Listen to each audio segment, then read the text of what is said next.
Hey guys, this is Bruno Pedreira, forage specialist with University of Tennessee, also director for the UT Beef and Forage Center. I'm here today to share with you guys that we just published this document, our extension publication, Strategy Resources Manager for Forage-Livestock Systems in Drought, right? We just got out of that fall we got last year. Most of us in Tennessee, we were struggling here to make it through last fall.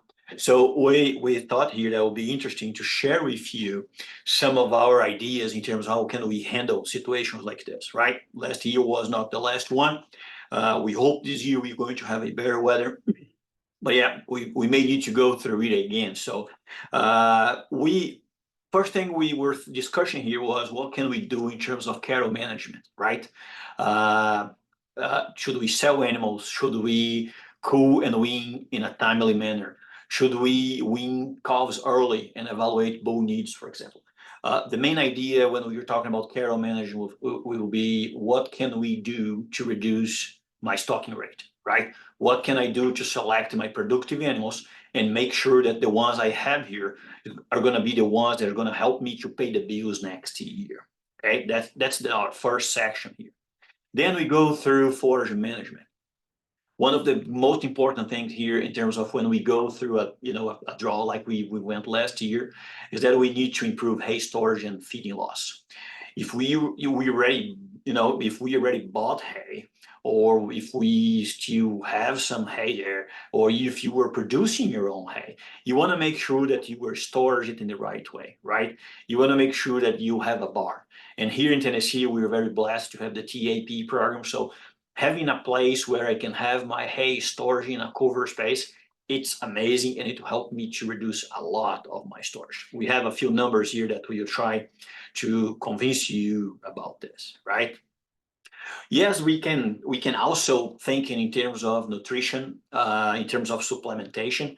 During the drought period, one of the things we can do is to increase a little bit of our supplementation, so we don't need to use that much of hay.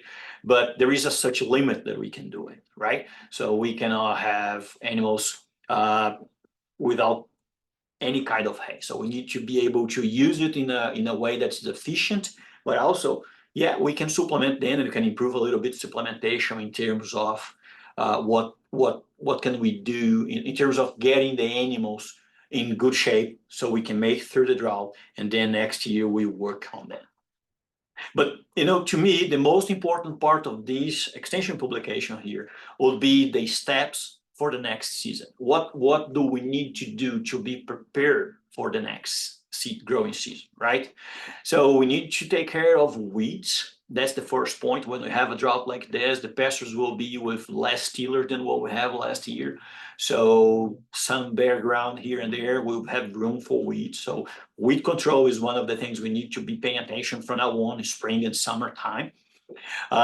Soil moisture permitting, we may be able to plant spring oats, right? We just got in February now, so that's time of the year that we can go and work with some spring oats. It will help us to make through the spring, and it will help us in two ways, right? It will help us to produce more forage, but it will also help us to not be in need of getting to the fescue fields too early. Let them grow a little bit more, let them breathe a little bit during the springtime after that fall we had last year.